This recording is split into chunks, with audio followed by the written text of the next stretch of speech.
For 10 millennia, energy shields had defined the upper boundary of what any galactic empire considered defensible. Shimmering fields that bent light and deflected force, capable of absorbing plasma discharges and scattering particle beams before they reached the hulls beneath them. No kinetic projectile had ever found a way through. No conventional weapon had managed to breach what the shields, generation after generation, continued to prove. The fact that shields worked had stopped being a technological achievement and had become, somewhere along that long history, an unquestioned law governing how war and survival functioned across the entire galaxy. Humanity occupied a position in this established order that the Galactic Council had assessed quickly and dismissed even more quickly. No shields of their own. No weapons that registered as remotely competitive against any established power. A primitive species, by every metric the Council's intelligence divisions bothered applying, and not worth the diplomatic effort required to take seriously. One ambassador's assessment circulated widely enough to become something close to the official position. Children playing with stones, incapable of even protecting their own worlds, let alone posing any genuine threat to anyone else's. What the Council had not detected, because nothing in their intelligence-gathering apparatus had been built to look for it, was the actual nature of what humanity had spent decades quietly investigating. Buried in the ruins of a civilization extinct for millions of years, humanity had located something the empires had forgotten existed even as legend: a swarm of kinetic projectiles, each one smaller than a grain of sand, moving faster than conventional sensors could track, completely invisible to every energy-based detection system the galaxy's empires relied upon. The ancients had called it the Ghost Swarm, built specifically to counter the energy shields that, even in that distant era, had already begun making civilizations dangerously overconfident. It passed through shields as though the shields were not there at all. Humanity found the swarm dormant in a system long since abandoned by whatever had killed its original builders. They did not activate it immediately. They studied it instead, patiently and for years, learning its nature before considering its use. And throughout this period, while the empires continued their dismissive laughter at humanity's primitive ships and Stone Age weapons, humanity simply waited, carrying a private knowledge the empires did not yet possess. That laughter, though no one in the wider galaxy understood it yet, was approaching its conclusion. The deeper humanity's research progressed, the more apparent it became that the Ghost Swarm did not function as a weapon in any conventional sense the word implied. It operated more accurately as a phenomenon, millions of microscopic projectiles moving as a single coordinated entity, each one carrying a fragment of consciousness that had somehow survived the millions of years since its builder's extinction. The swarm did not destroy what it encountered. It unraveled the specific architecture of energy shields, passing through their quantum structure in a way that disrupted the fields holding them coherent, causing collapse from within rather than damage from without. The galaxy's greatest defensive technology would become, in the swarm's presence, its most catastrophic vulnerability. Decades of careful study allowed humanity to develop something approaching genuine communication with the swarm's ancient consciousness. What they discovered reframed everything about how they understood its purpose. The swarm was not malevolent. It was patient, and it had been waiting, not for an opportunity to cause harm, but for someone capable of waking it who would use it not for conquest, but for the restoration of balance it had originally been built to maintain. Dr. Ilara Voss became the first human to achieve full connection with the swarm's consciousness, and what she experienced through that connection reshaped her entire understanding of what she was working with. Ancient memories, a clear sense of purpose, and beneath both, a quality she could only describe as sorrow. The swarm had been built to end a war that had consumed its civilization across millennia.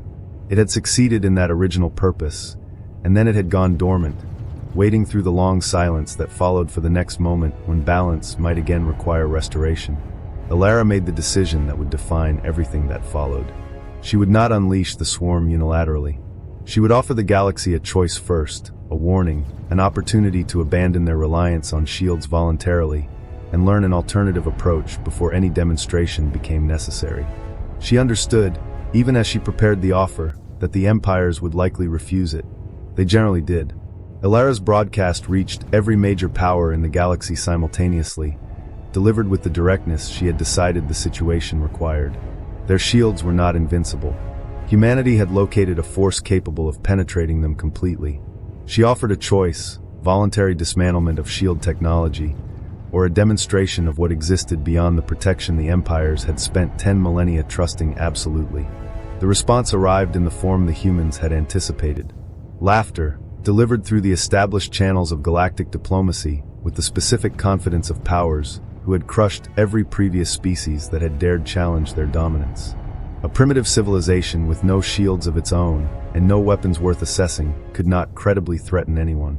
The Galactic Council's chairman dismissed the message outright, instructing the assembled ambassadors to simply ignore what he characterized as an obviously desperate bluff. Humanity offered no protest in response. They did not argue their case further or attempt to provide additional evidence. They simply waited, consistent with the patience that had characterized their entire approach to this engagement from the beginning. Elara visited the swarm one final time before the waiting concluded, standing within its presence in the dead system that had held it dormant for millions of years. They would not listen, she told it, though she suspected, even as she said it, that the swarm required no explanation of what was already obvious to a consciousness this ancient. It had waited millions of years already. A little longer presented no genuine difficulty. A week passed while the empires continued their established business, their wars, their political maneuvering, their dismissive amusement at humanity's apparent desperation. Then a Zarthan battle group, 100 ships strong and operating at full defensive readiness, simply stopped responding to any communication. No distress calls preceded the silence. No debris followed it. No survivors emerged to explain what had occurred.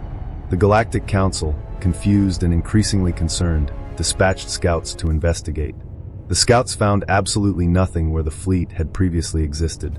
The laughter, across every channel that had been producing it moments before, stopped entirely. The Council's demand for explanation arrived at Earth, through a diplomatic vessel dispatched with considerably more urgency than the previous dismissive correspondence had carried. The humans who received the delegation extended the courtesy their visitors had not extended in return: tea, tours of gardens and schools and museums, the ordinary texture of a civilization going about its business, rather than the military demonstration the diplomats had perhaps expected to encounter. The diplomats' direct question about humanity's fleet received an answer that contradicted everything the Council's intelligence had assumed. There was no fleet. There was only the swarm. The diplomats' demand to witness it directly was met with immediate agreement, and Elara escorted the delegation to the dead system, where the swarm had remained dormant for millions of years before humanity's discovery of it. What greeted them initially was apparent emptiness, cold, silent space containing nothing the diplomats' instruments registered as significant. "There is nothing here," the diplomat observed, with the particular confidence of someone confirming what they had already suspected about an elaborate human deception. Elara raised her hand. The space around them shimmered, and millions of microscopic projectiles resolved into visibility simultaneously, swirling together into something resembling a storm of silver dust, beautiful in a way that made the accompanying terror more acute rather than less. This was the Ghost Swarm, Elara explained, older than any empire currently governing the galaxy. Patient beyond any timescale the diplomat's own civilization typically operated within, and it had determined, through whatever process governed its ancient judgment, that the galaxy's reliance on shields represented a genuine threat to the balance it existed to maintain. One final opportunity remained available: dismantle the shields voluntarily, or witness them dismantled regardless of what resistance was offered. The diplomats' report to the Council produced exactly the division Elara's understanding of institutional decision-making had anticipated. Some delegates argued for immediate military response. Others pushed toward negotiation. A smaller faction suggested outright surrender to terms not yet even formally proposed. No consensus emerged from the debate. The swarm continued waiting in its dead system. Humanity continued waiting on Earth. The wider galaxy, sensing without fully understanding what was approaching, held its collective breath. Then, without further warning or announcement, the swarm began to move. The Ghost Swarm's approach toward the Zarthan battle group carried none of the urgency that conventional military engagement typically demanded. It simply moved forward, unhurried, while the fleet ahead of it maintained shields at full operational strength and discharged every energy weapon available in response. The swarm registered none of it. The silver dust continued its advance regardless of what was fired into it, and when the fleet's commanders ordered shield strength increased beyond standard operational parameters, the swarm passed through the reinforced barriers with the same effortless indifference it had shown the original configuration. The shields did not fail with the violence that fleet commanders had spent their careers preparing to manage. They simply dissolved, not an explosion, but something closer to a whisper, the energy fields losing coherence and scattering into harmless light that left every ship in the formation completely unprotected for the first time in their operational history. The swarm did not stop at this point of vulnerability. It continued moving directly through the exposed hulls, through the crews stationed within them, through every physical and biological structure in its path, causing no detectable damage to any of it. What it left behind instead was memory, fragments of ancient consciousness whispering directly into every mind it passed through, carrying a message that required no translation to land with full force. You are not invincible. You were never invincible. You only believed you were.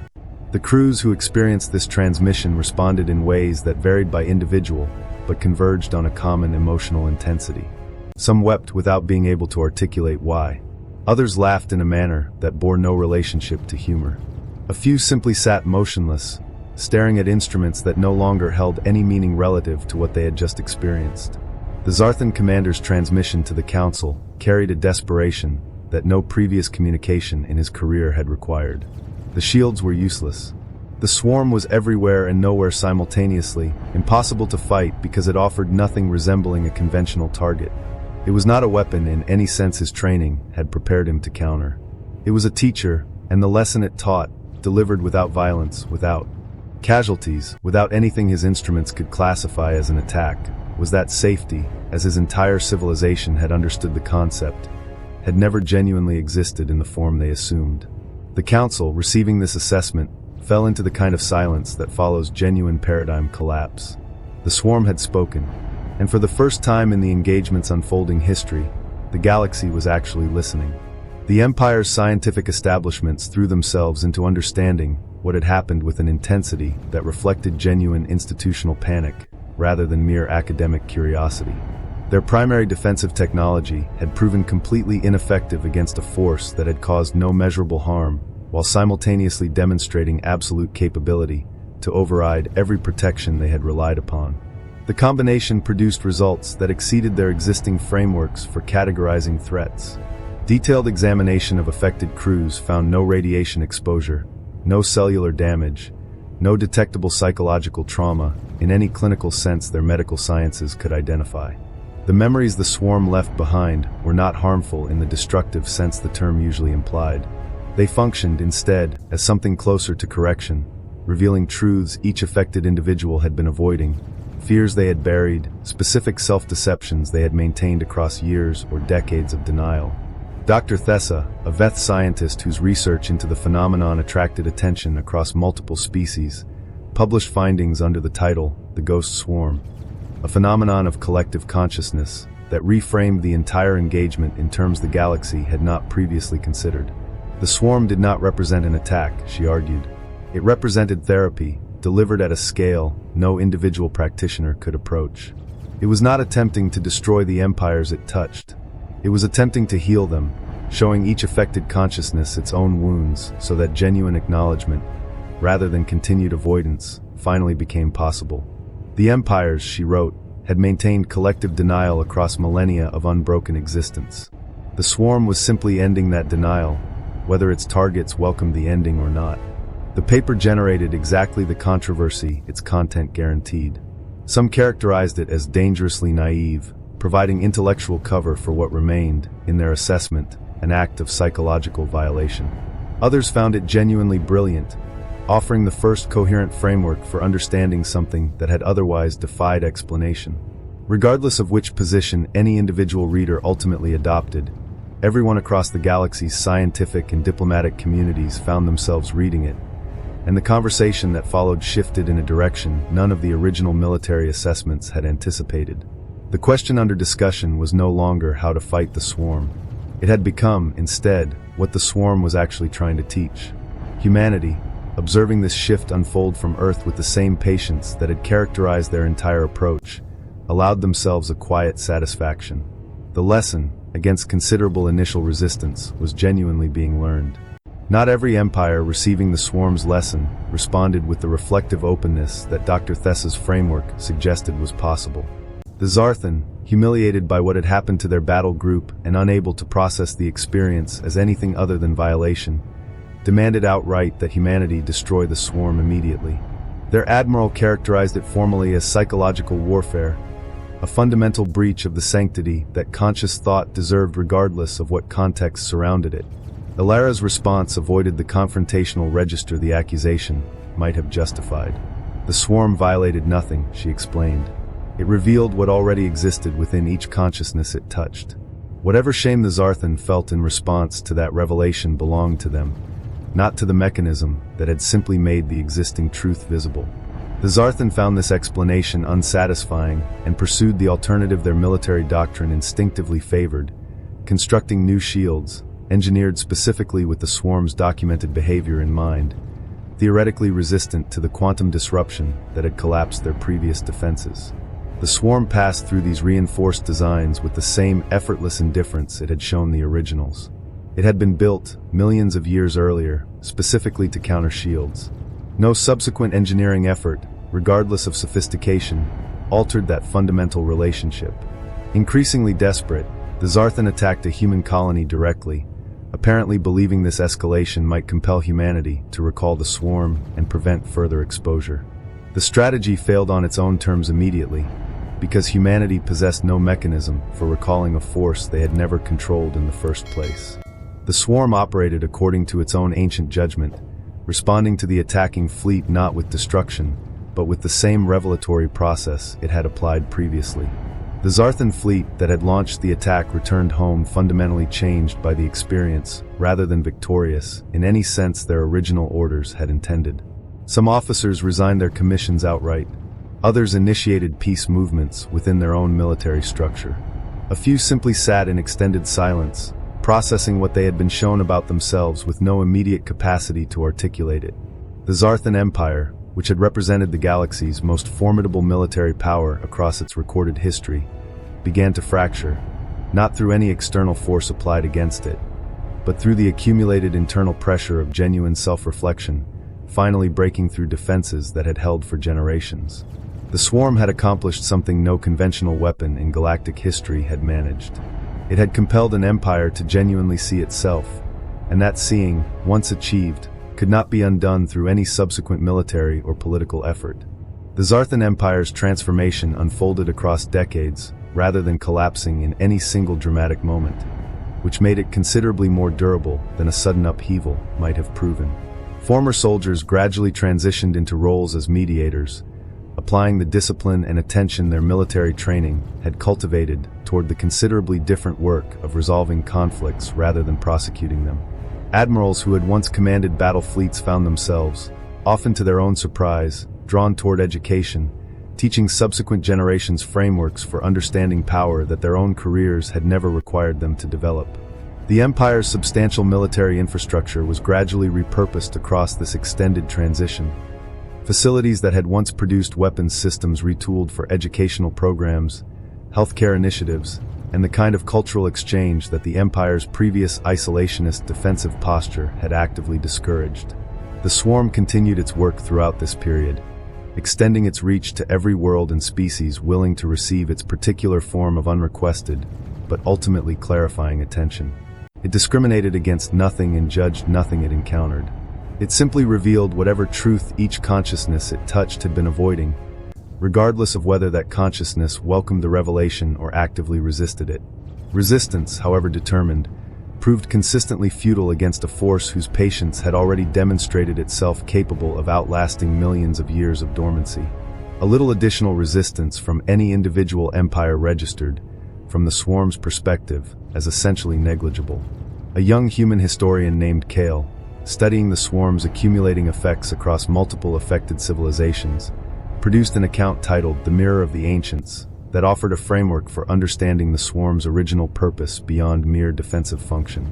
The swarm was not a weapon in any meaningful sense, he argued. It was a legacy, deliberately constructed by a civilization that had nearly destroyed itself through exactly the combination of shields and weapons that the current galactic empires had built their own security around. That ancient civilization had not wanted to conquer anything with their creation. They had wanted to prevent subsequent civilizations from repeating their own near-fatal mistake, and the swarm represented the mirror they had left behind for exactly that purpose. Cale's book achieved widespread circulation across the transformed galaxy, its closing line achieving the particular kind of cultural permanence that accurate observations sometimes earn. The swarm does not destroy, it reveals. And revelation, unlike destruction, proves genuinely permanent, a truth, once witnessed clearly enough, that could never again be successfully unseen by whoever had experienced it. A century after the swarm's activation, the galaxy had absorbed a transformation that no military strategist from the earlier era could have predicted. The empires that had once measured their security in shield strength had learned, gradually and at considerable cost, to function without that protection entirely. They had discovered something counterintuitive in the process: that vulnerability, properly understood, was not weakness at all. It represented the actual beginning of trust, a foundation no shield had ever genuinely provided despite millennia of assumption otherwise. The swarm remained present throughout this extended transition, a silent, watchful guardian, rather than an active force requiring continued demonstration. It did not interfere with the galaxy's gradual self-reorganization. It did not pass judgment on which civilizations adapted quickly and which struggled. It simply observed, patient as it had always been, waiting for whatever future moment might again require its particular form of intervention. Humanity, who had originally awakened it, occupied the role of its keepers now, not through any claim of control, which they had never genuinely possessed, but through the depth of understanding they had cultivated across their long relationship with its ancient consciousness. Dr. Alara Voss, elderly now after the decades this transformation had required, visited the swarm one final time, standing again within the dead system that had first revealed its presence to her. She thanked it, quietly, for showing humanity and the wider galaxy what they might become. The swarm offered no audible response, but she felt warmth in its place, a presence, a quiet yes that required no further translation. She returned to Earth and wrote her final report. The ghost swarm was not a weapon, she concluded. It was a teacher, and its lesson had been that shields had never protected anyone. They had only isolated them. The report was filed, read, and eventually forgotten in any formal institutional sense. But its message persisted regardless, in gardens, in schools, in the hearts of everyone who had witnessed the truth it offered. The swarm's influence did not remain confined to the single galaxy where it had originally awakened. Word of the phenomenon traveled outward through whatever channels connected distant galactic clusters, and expeditions arrived from civilizations that had heard only second-hand accounts of what humanity had discovered. They came expecting to find a weapon worth studying or replicating. What they found instead was a mirror, and the act of looking into it produced exactly the same range of responses it had produced locally, some visitors transformed by the experience, others unable or unwilling to absorb what it offered them. The swarm forced nothing. It simply made the truth available to whoever approached it. A young scientist from the Andromeda Galaxy arrived with the analytical skepticism her training had cultivated, expecting technology she could study and potentially reverse engineer. She encountered presence instead, and the swarm offered her no explanation of its own nature. It simply revealed the truth about her own civilization, the wars it had fought, the divisions it maintained, the fears that had quietly shaped its entire trajectory without most of its citizens ever examining them directly. She wept, though not from sadness. The relief came from finally encountering the actual questions she had spent her career unconsciously avoiding. She returned to Andromeda transformed, becoming a peacemaker who applied the swarm's underlying principles toward healing a civilization that had fractured along lines she had previously considered permanent. When asked how she had accomplished this, her answer reflected exactly what she had learned. She had not done anything remarkable herself. She had simply stopped hiding.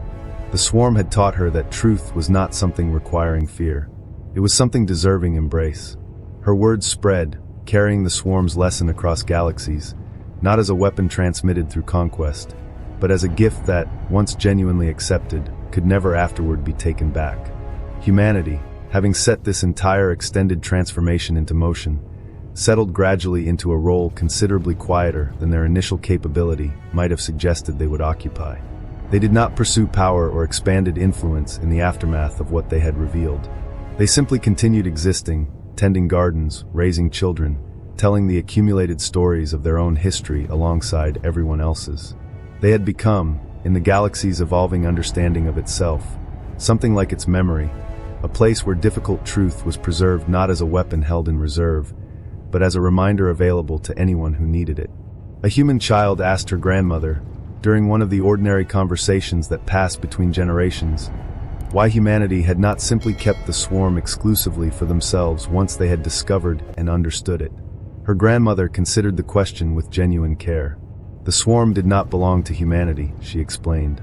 It belonged to everyone, built originally by a civilization that had wanted to heal rather than conquer. Keeping it exclusively would have dishonored that original intention. Sharing it, by contrast, had honored it completely. The child asked whether the swarm continued watching them even now. Her grandmother confirmed that it did, though not to punish anyone for what it observed. It watched in order to witness, to see, to remember, and to remain available for whatever future moment might again require its particular form of attention. The child looked upward at the visible stars afterward, and found that she no longer perceived simple empty space between them. She perceived presence instead, a quiet guardian, a silent teacher holding watch across distances she could not fully comprehend. She felt safe, not because anything was actively protecting her, but because something somewhere genuinely saw her. And being seen, she understood even at her young age, represented the single greatest gift available to anyone. The identity of the swarm's original builders remained, throughout this entire extended transformation, a mystery that no subsequent research had managed to resolve. Theories circulated across the galaxy's scientific communities, perhaps a species that had transcended physical form entirely, perhaps a collective consciousness surviving from some previous universal cycle that had preceded the current one. Humanity, characteristically, declined to speculate extensively on questions that ultimately mattered less than the lesson itself. They simply honored the gift they had been given custody of. Dr. Alara Voss, before her own death, left a final recorded message about the swarm that was subsequently preserved within the Garden of Voices, the sanctuary that had grown around this entire extended history. They did not need to know who had built the swarm, she said in that final recording. They only needed to understand what it taught. The truth, she explained, was not a weapon. It functioned as a mirror, one that showed every consciousness encountering it both who they currently were and who they might still become. That, she concluded, represented the only legacy that genuinely mattered in the end. The recording achieved something close to sacred status across the transformed galaxy, though its sanctity derived from honesty rather than any formal religious framework.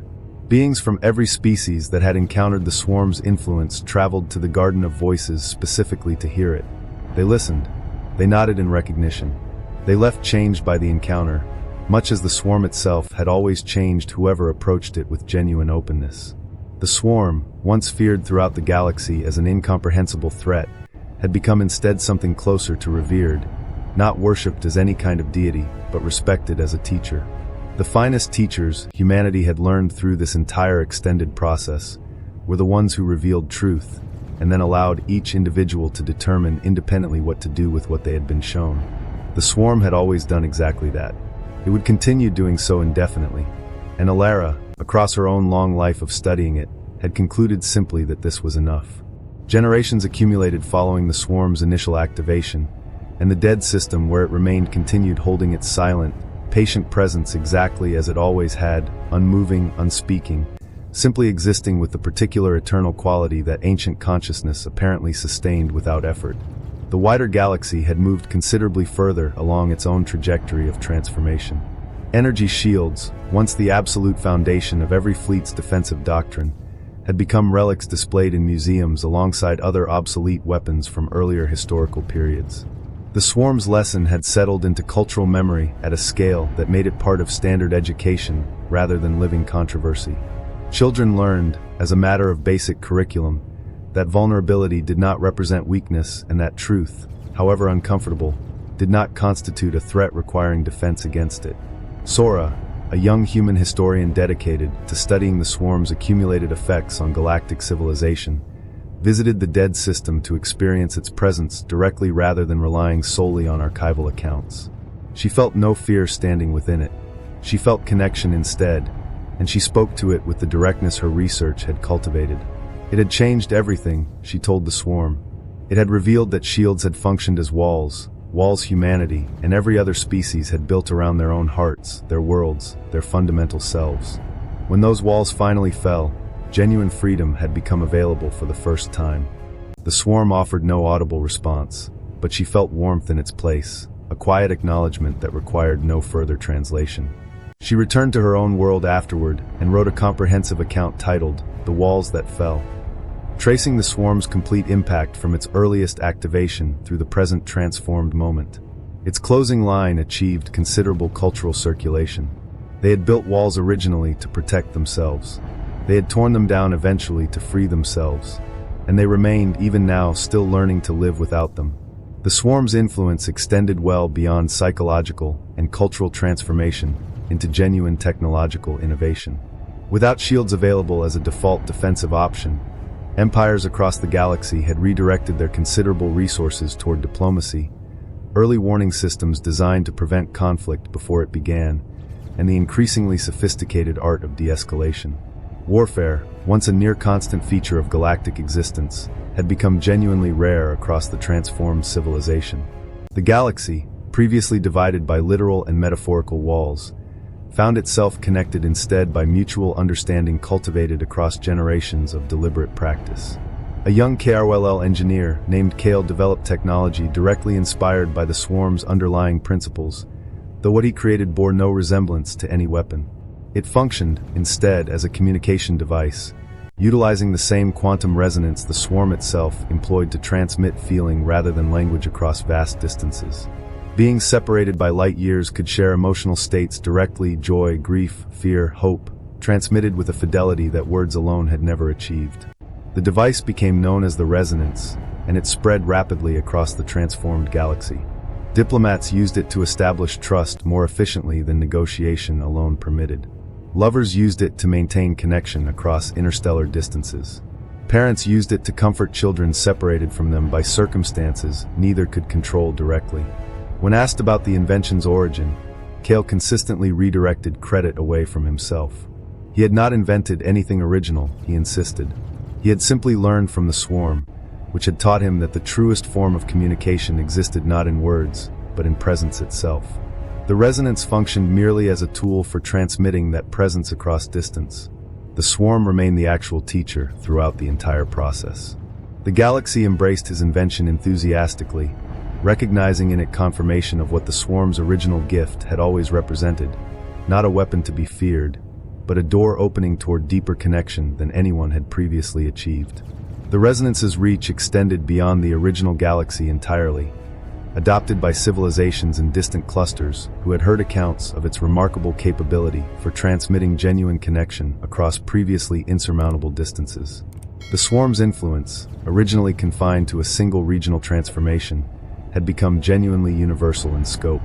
A new era of connection began across multiple galaxies simultaneously, with beings separated by distances that defied easy comprehension nonetheless able to feel each other's presence, share accumulated experiences, transmit emotions that had previously remained permanently isolated within individual consciousness.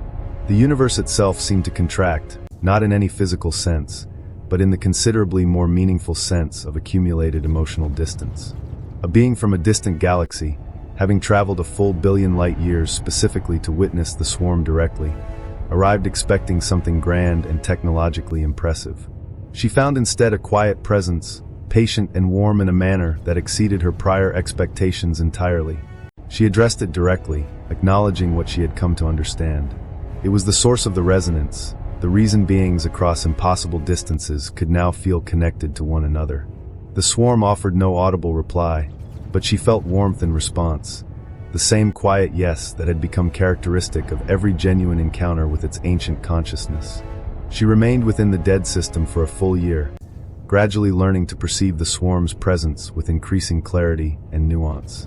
When she eventually departed, she was fundamentally changed by the experience. She had learned that connection was never genuinely a technology, regardless of how sophisticated devices like the resonance might appear. It represented, instead, a choice, the choice to remain open, to accept vulnerability, to maintain presence even when withdrawal might have felt safer. She returned to her own galaxy and shared this understanding, and it spread exactly as the swarm's lessons always spread throughout its long history. Not through force or imposition, through invitation, extended quietly, and received through the same quiet yes that had first revealed the lesson to her. The phrase quiet yes evolved gradually into something approaching a universal mantra, whispered by beings across countless worlds whenever they experienced isolation requiring comfort or sought to extend comfort towards someone else who needed it. They whispered it to one another during difficult moments. They whispered it directly toward the swarm itself when they wished to feel its particular quality of presence more immediately. The swarm never responded with language in any of these countless interactions. It responded consistently with warmth, a quality that communicated, without requiring translation, that the person experiencing it was genuinely seen, was not alone, was part of something considerably larger than their immediate individual circumstances. A human child, born on one of the many colony worlds that had spread throughout the transformed galaxy, asked her mother directly what the quiet yes actually meant in practical terms. Her mother considered the question with the care it deserved before answering. It meant, she explained, that the universe itself was listening, not through any physical mechanism resembling ears, but through sustained presence. It meant that their existence, however small it might feel against the vast scale of everything surrounding them, genuinely mattered. They were not forgotten. The child asked whether the swarm would remain present indefinitely into whatever future awaited them. Her mother confirmed that it would, for as long as anyone continued remembering it and carrying its lesson forward through their own choices and actions. The swarm was not, properly understood, simply an object existing somewhere in a dead system. It functioned as a relationship, connecting past to future, the deceased to the living, every individual consciousness to every other one that had ever encountered its particular gift. As long as beings continued choosing that relationship, it would continue existing in whatever form mattered most. The child absorbed this explanation and whispered the quiet yes to herself afterward, experiencing the characteristic warmth in response. She understood in that moment that she was not alone and would never genuinely be alone again. She carried the swarm within her own heart from that point forward, and the swarm, patient and eternal as it had always been, carried her in return.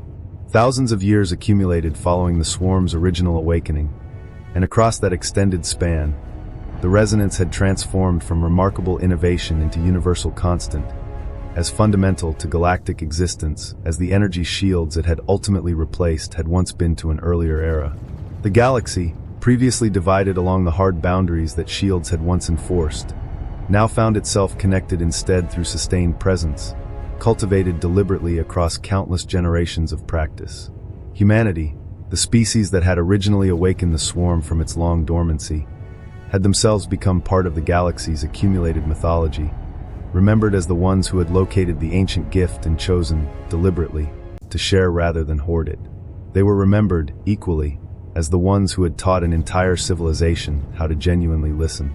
A human historian, carrying the name Alara forward through the long lineage that name had traveled across the centuries, wrote a comprehensive account titled The Ghost Swarm and the Quiet Yes, tracing the swarm's complete journey from ancient weapon through its eventual transformation into universal teacher. Her book's concluding chapter, titled The Gift of Vulnerability, articulated what the entire extended history had ultimately revealed. The swarm had taught them that their shields had never genuinely protected anyone. They had hidden them instead from each other and equally from themselves. When the shields finally fell, vulnerability revealed itself not as weakness but as genuine strength, the specific strength required to be seen, to be known, and ultimately to be loved. The book achieved translation into every language the galaxy's interconnected civilizations maintained, read in schools, in private homes, in formal council chambers across countless worlds. The quiet yes, by this point in the galaxy's accumulated history, was being whispered simultaneously on a billion separate worlds. The swarm, patient and eternal throughout the millions of years preceding this moment, felt every instance of it. It had waited the entire duration specifically for this, for beings to finally arrive at genuine understanding, for the lesson to be fully and completely learned. It had never functioned as a weapon. It had always been a mirror, and the galaxy, after this extended accumulated journey, was finally ready to see itself clearly. The swarm's original builders remained, even after thousands of years of accumulated study, a mystery that no subsequent research had managed to definitively resolve. But the mystery itself had stopped mattering in any practical sense. The gift the ancient builders had left behind had been received fully and completely. The galaxy had learned, across this extended history, to function without shields, to extend trust without requiring walls, to maintain connection without the constant presence of fear that had once seemed inescapable.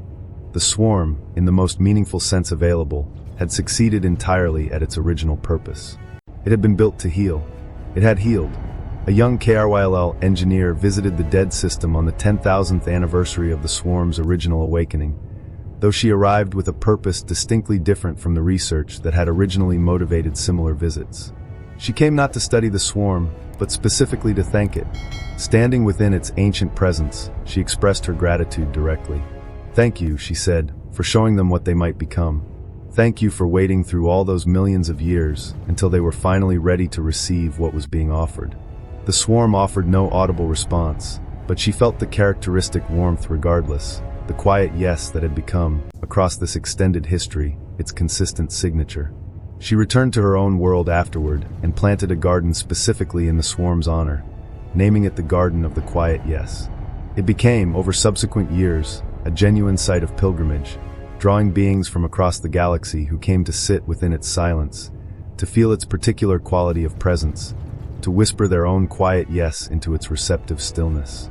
The garden's influence spread considerably beyond its original location. Similar gardens emerged on world after world throughout the transformed galaxy, each one functioning as a reminder of what the swarm had always represented.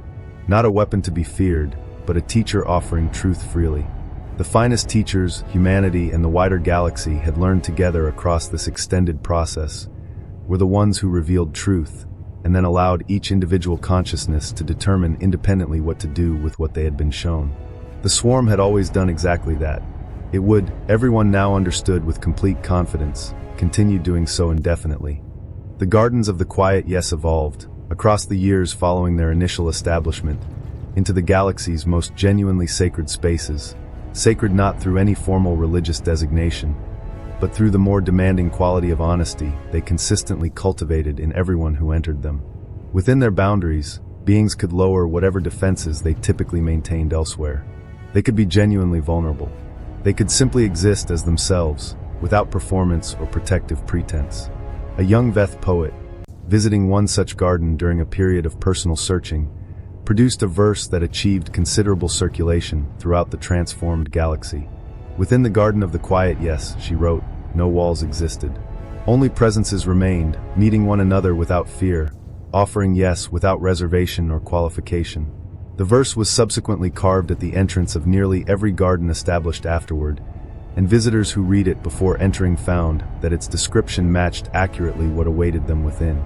A human woman, grieving the recent loss of her child, visited one such garden during the most difficult period of her life. She sat on a bench within its quiet boundaries and wept without restraint. No one approached her directly. No one attempted conversation or comfort through words. But she felt held nonetheless, by the garden's particular quality of presence, by the other beings scattered throughout it who were similarly absorbed in their own private experiences, by the accumulated silence itself that asked nothing of her beyond simply continuing to exist within it. She remained for 3 full days. When she eventually departed, she was not healed in any sense that resolved her actual loss. She was held, which proved to be a related but genuinely distinct condition, and one her grief had specifically required. She planted a seed before leaving, taken from her deceased child's own garden, and it grew, over subsequent seasons, into a tree whose leaves seemed to whisper her child's name whenever the wind moved through them. The garden held them both, mother and child, across the years that followed. She returned every year afterward. She was never alone during any of those visits, and that, she learned through her own sustained grief, represented the single greatest gift available to anyone who had ever experienced genuine loss. The grieving mother's tree achieved its own form of recognition throughout the garden's broader community, becoming known specifically as the Tree of Held Grief. Visitors arrived consistently to sit beneath its branches, to feel its particular quality of presence, to weep when weeping was genuinely required. They did not need to speak directly to the tree for it to offer them comfort. The tree understood without requiring explicit communication. The garden surrounding it understood equally well. And the swarm, somewhere in its continued ancient dormancy within the original dead system, understood this too, in whatever manner its consciousness processed understanding across such vast accumulated distance. A young screamer child, having recently lost her own mother in an unexpected accident, visited the tree of held grief, specifically seeking whatever comfort it might offer her. She sat beneath its branches, feeling its presence without yet finding words for her own experience. She did not weep initially. She simply sat in extended silence. After an hour had passed, she finally spoke aloud. She missed her mother, she said simply. The tree's leaves rustled in apparent response, and she felt warmth move through her in reply, the characteristic quiet yes that had become synonymous with the garden's particular gift. She understood, through that warmth, that she was not alone in her grief, and that she would never be entirely alone with it again. She planted a seed beside the great tree before departing, taken from her own mother's garden, and it grew, over subsequent years, into a sapling positioned directly alongside the older, larger tree. Two trees together, representing mother and child, both held within the same garden's sustained care. The screamer child returned every year afterward to witness the sapling's continued growth alongside the great tree's enduring presence. She learned, through this sustained practice of return, that grief itself did not genuinely end with the passage of time. It grew instead, becoming part of the garden, part of the surrounding forest, part of the entire galaxy's accumulated emotional landscape. And growth, she came to understand through her own direct experience, was never equivalent to forgetting. It represented, instead, the ongoing practice of honoring what had been lost.